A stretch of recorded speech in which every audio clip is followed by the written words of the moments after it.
So what are you most proud of having accomplished so far in your life? What am I most proud of? Like personally? Yeah, personal. Me personally, I'm more proud of the way how much I've grown, considering where I came from.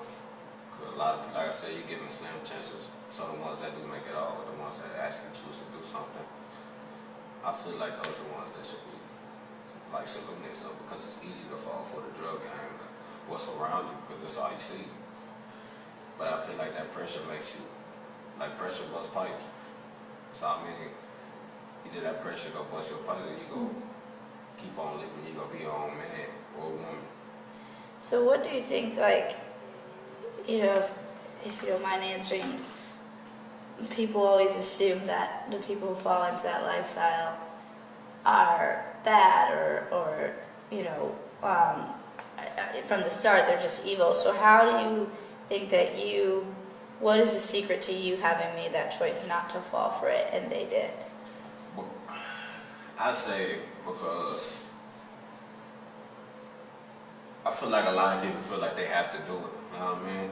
Because like in a lot of situations, like a lot of times, if you don't dig deep enough, that is the only option, you know what I mean?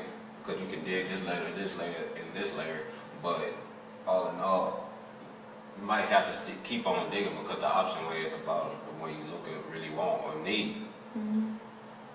But a lot of times, when you keep digging, you get tired of digging, Mm-hmm. and you lose sight of what's really at the bottom, or what's really at the top, if you want to dig up. You know what I mean? So therefore, a lot of people, they stop digging, and they stop striving. Once you stop striving, you fall for that complacent life that you see on the TV screen, that you see in your neighborhood. Mm-hmm. Therefore, you will, you know what I mean? Mm-hmm. You're a product of your environment. So would you say it is a lot on the person, or is it the environment as equally to blame? It is, the environment is equally fine. I mean, especially when you're in certain neighborhoods, they don't fund, that's not funded, that ain't been funded in a while. Like, that the government, like the mayor or whatever, don't pay attention to. And you always been underfunded, like, that causes a lot on stuff around you. So when you walk out and you don't see a lot of, like, parks, wrecks, you know what I mean? You don't see a bunch of water parks and Six Flags. You don't see none of that. So it's like the temptation is everywhere you go. So you mentioned government, and I know you have a lot of strong views on those kind of issues. Am I in that?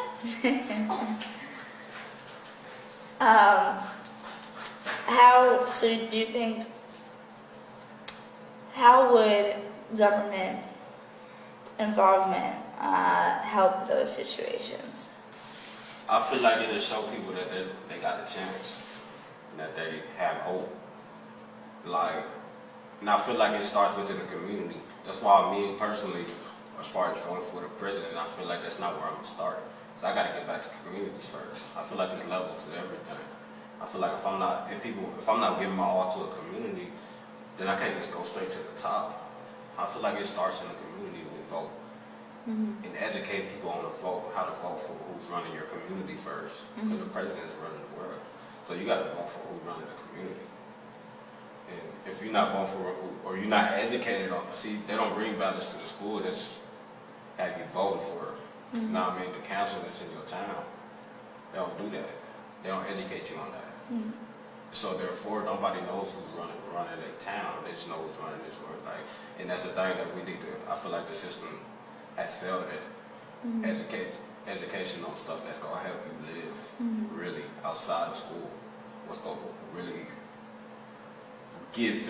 bring hope to your family, to your life. You know what I mean?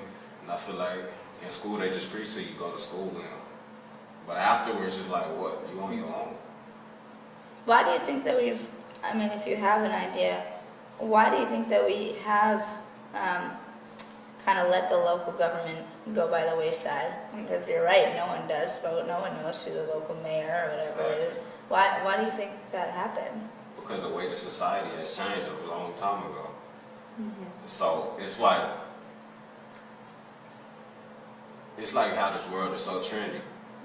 You know what I mean? Mm-hmm. This world is so trendy. It's like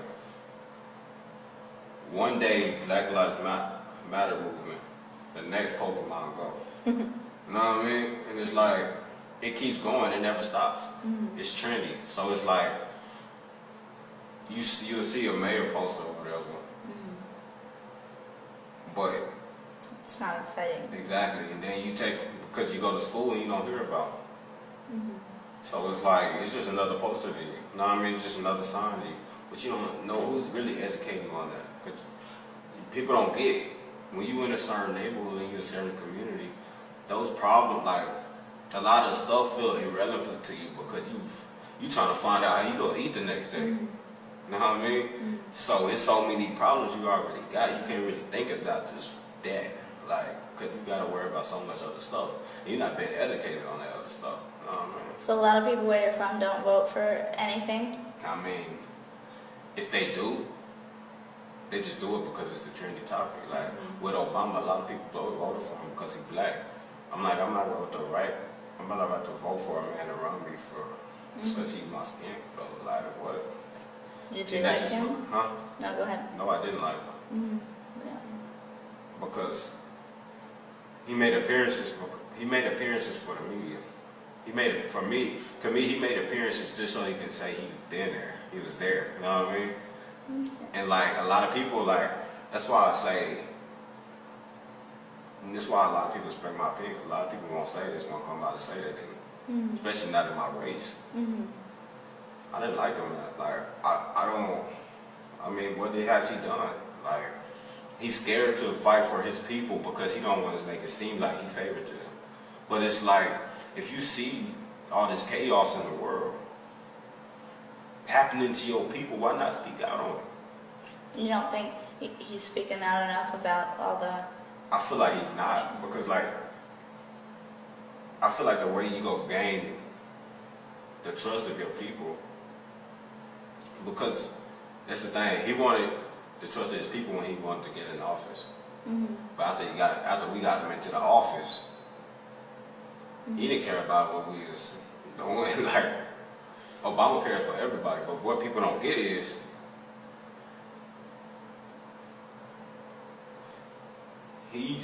the Obamacare is for, like I said, it's for everybody, right?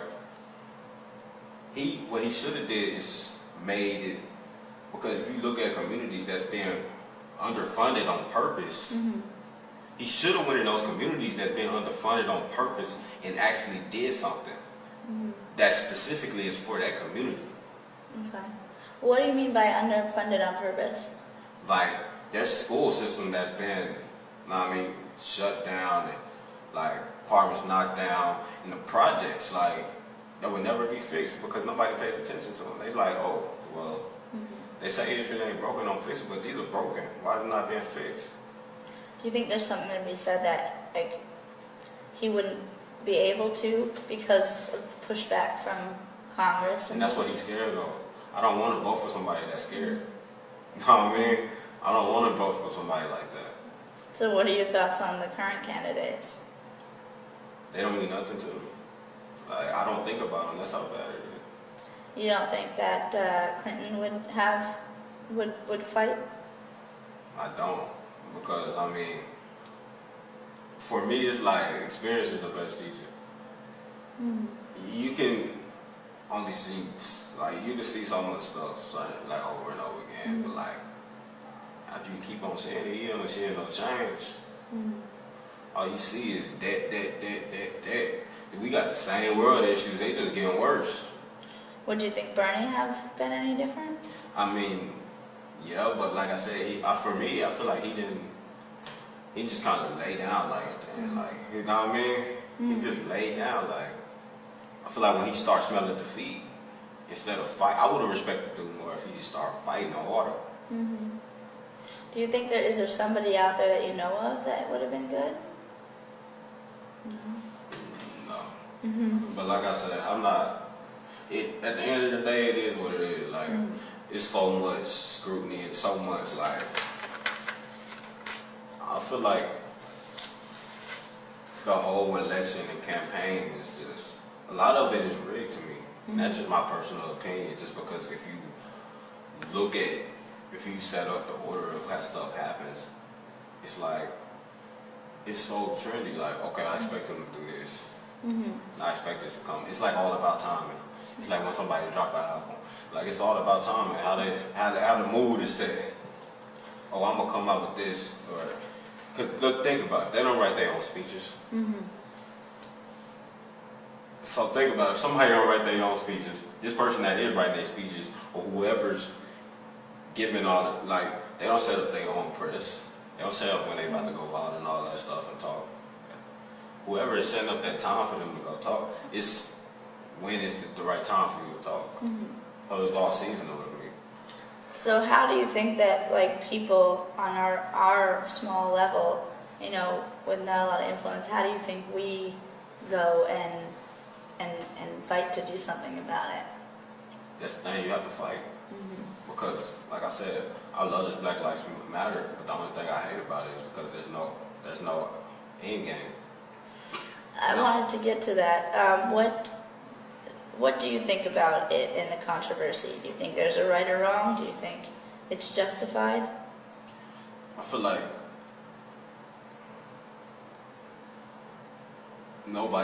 they haven't determined if there is a right or wrong. Because it's like I said, there's just no end game. Nobody has came up with an end game. Everybody just saying, that's because most of the people protesting, they ain't educated on what a protest is. Because a protest is supposed to be followed by something.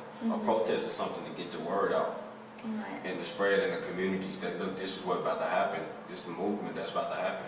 Or we about to lock arms and go walk the streets. We're not going to stop. That's what a protest is.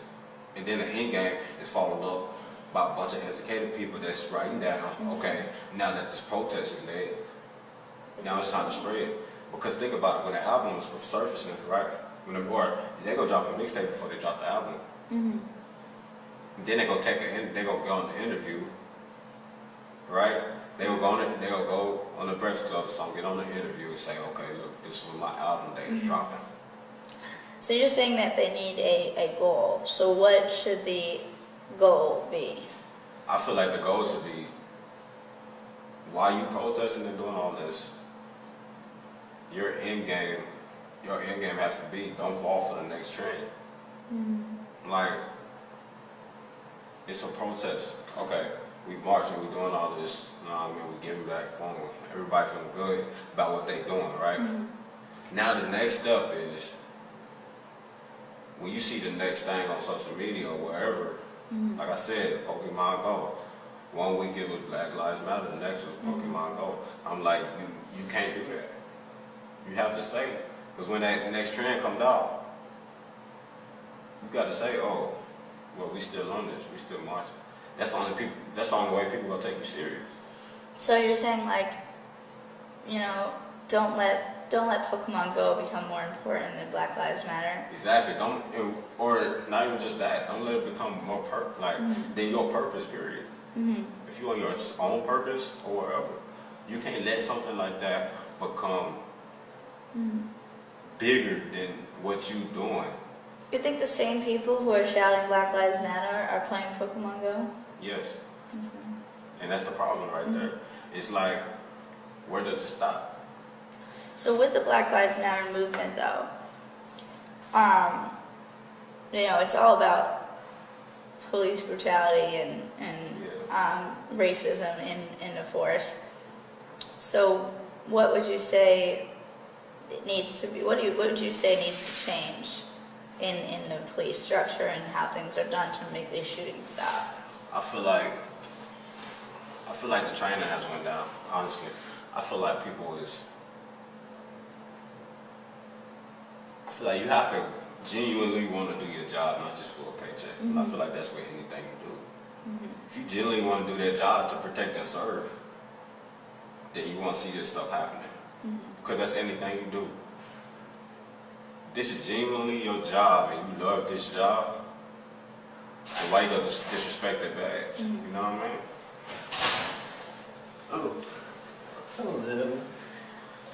Do you think these police were or are racist, or do you think it's just that they are, cops who don't know what they're doing and quick to pull? I feel like a lot of them is racist. Because I mean, if you see a bug on the wall, and you see a roach on the ground, it's a roach. You go, like, if you see something walking up to you, you know what's walking up to you. I mean, it's like it's right there. Like, you know what you're doing in that moment. You know how you letting stuff escalate because your own self-hatred. Really, you're not hating that man. You hate what you've been taught all your life. And that's just society screwing with people's mind, because it started from somewhere. They got a lot of hate where they come from. Because a lot of them, like, that's the thing. It always stems from something. A tree is not just a tree. So how do you think they get rid of racism on the force? Do you think that they need to be more selective in who they hire? I think so. I feel like, honestly, you have to... Do you want to go around? Oh, that's fine. Go ahead.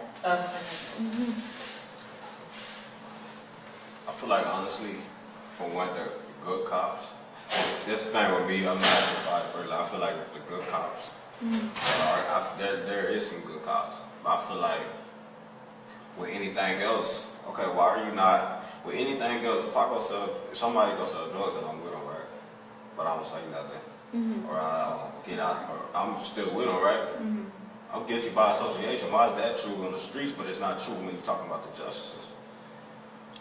How do you feel about the response of Blue Lives Matter? Have you heard that? That's the thing, like, when you say that, when one of their people get killed, right? That's when President Obama really stepped in. That's when the government really stepped in. And they go follow that movement to the end, right? But if I walk outside right now and I get shot,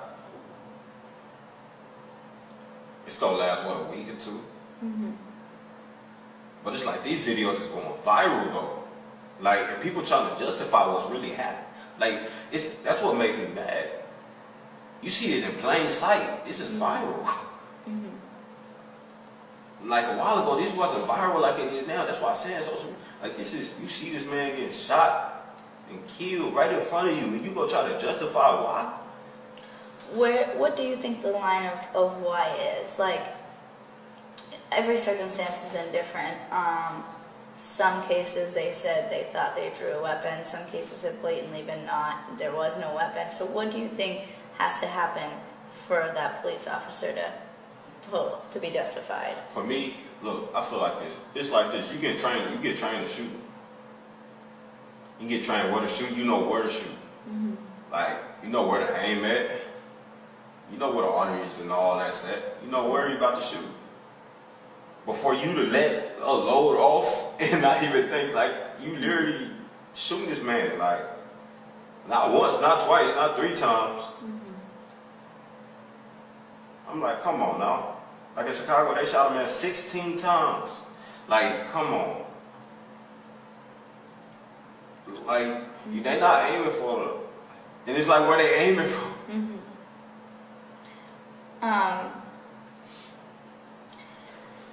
So how do you feel that the black community has responded besides, taking a trendy movement? Do you think there's been any, are you disappointed in any way besides that? Or I am disappointed. I'm disappointed for my people because, like,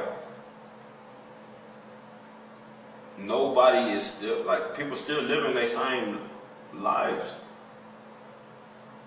But they also, like, you can't live the same life you've been living and say this movement, and say this tragedy has changed you. Or say you really touched by this tragedy. If you still living the same thing, you still putting yourself in the same predicaments. Because it ain't nothing walking up to that phone call. It's like crazy. So I'm like, why are we not fighting, like really fighting? Then you got superstars with all this money. They'll make a rap video or they'll make a rap song about it, but what they doing afterwards? Mm-hmm. And how do they have these, inspire is not a great word, but have they motivated you to want to do anything directly with that movement? Yes, like I'm always, see me, I feel like everybody plays their roles. Mm-hmm. You know what I mean? Everybody plays their part. And I feel like it's all about playing it. Like, it's always, okay, for me, my purpose is to get in communities. Like I said, that's why my end game, mm-hmm. I want to get in communities, low-income communities, and train kids that I can't afford. And that's going to be my way of giving back, going around communities, mentoring, or doing all that, really, and not just coming and going. Mm-hmm. Let them know that I'm there. You know what I mean? That's what a lot of people don't understand. Mm-hmm. A lot of people just coming and going, showing their face and dipping off.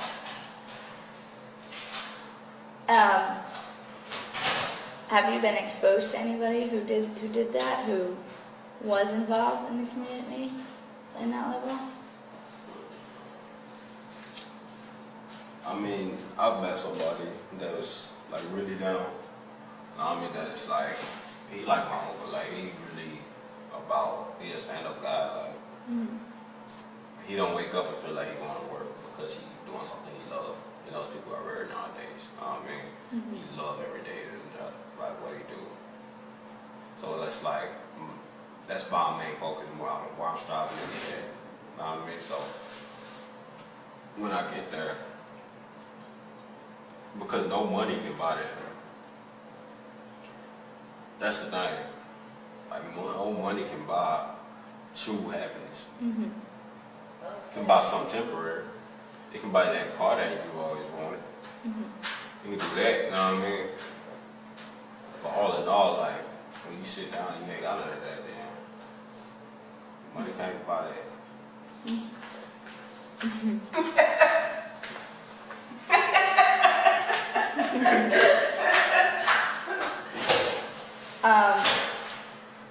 And like going back to a little bit about the racism thing, I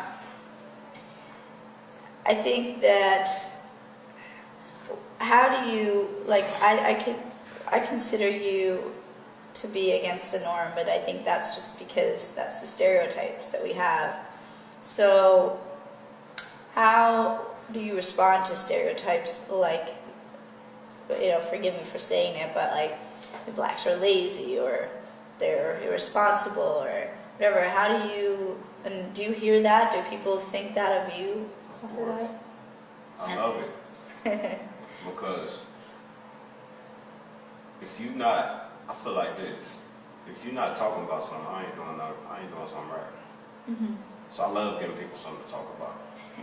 Because at the end, you hate yourself more than you hate me. And do you prove them wrong? I mean, do they? All the time. What do they say to you when they realize? I can tell the way they look, the way they talk to me now, mm-hmm. everything. Because that's the thing, when you come from a certain place and somebody know it, they're going to try to target you. Mm-hmm. Because they're going to think you automatically ignorant. And so how do you get that stereotypical way of thinking out of people's minds? Do you think that it can be erased from people? Really, it comes from people. They have to get it out their own mind. Mm-hmm. You know what I mean? I would never, like, all I can do is me. Mm-hmm. All I can do is walk and be free. Because the moment I start, and that's another thing I want to get on, like, the moment I start trying to change somebody else's mind, the moment I lose a part of me, like, cause that's not where I'm striving for. Okay. I feel like if somebody is hating me, like I said, they really hating themselves. Like, it's something in there they're not happy with.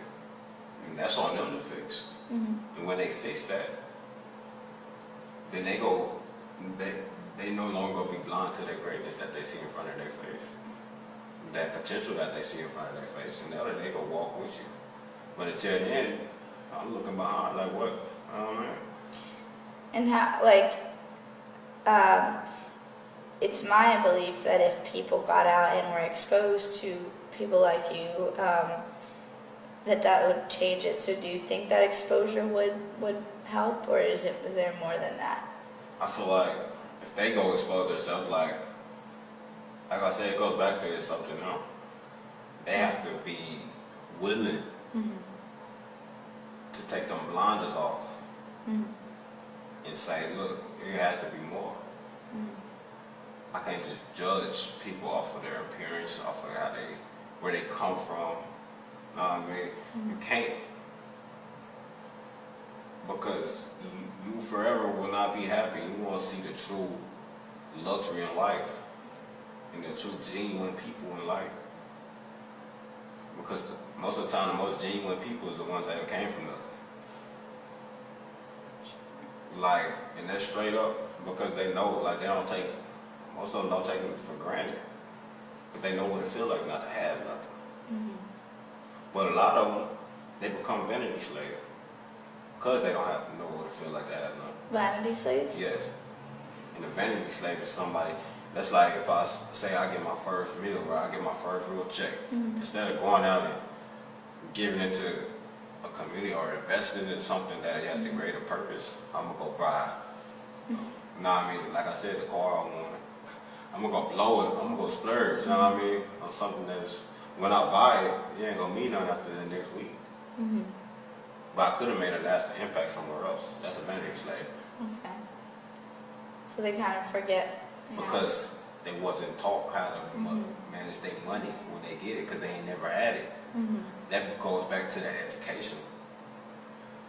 It all circles back to something. You know what I mean? Everything. So what would you say is the key to fixing these inequalities and the hard lives that certain groups have to face? I feel like I said, it starts with the people. It starts with the people wanting to change. You have to want, like, it may sound real simple, but it's very true. You gotta want to change. If you don't want to change, it don't matter who's in your face telling you to or guiding you. If you don't want to change, you ain't gonna change. One of the reasons I joined AmeriCorps was because I wanted to experience different communities. Have you, since you've been here longer, have you been in a lot of communities where you see the same struggles that you had? Or? I've been, especially being here, like, I've seen them. I've definitely seen them. Like, especially working in mobile mills, or working for Family League, when you're doing a mobile mill route. What is it? Mobile mills. Mobile mill? Okay. We doing a mobile mill routes. We going around in different, like, neighborhoods and giving out food and stuff. Okay. Mobile And mill. so when we was doing that, like, that's really the first time I've been, like, felt that feeling. Since I've been here, you know what I mean? Oh, that feeling is like nothing else. What's up? Because it's like, these are people that really don't have nothing. And did you see in those people a desire for change and the will to do something about it? Yeah, it's like, the only thing that was really scaring me, like, getting me about the situation is like I said, it's always starts from somewhere. So their parents was there with one time. You know what I mean? It's like crazy. It's like a lot of times it's never ending. So it's like if you don't get this kid out of this situation, it's gonna keep on going on and on. Because he got like he or she, they got so much potential. Like, but it's like they constantly see this, and you constantly giving them the options. So who's the responsibility to get that kid out of that life? I mean, you said them and the government, both of those together. And should it be local government or should it be federal or both? It gotta be both. Gotta be a mutual party. Like, everybody needs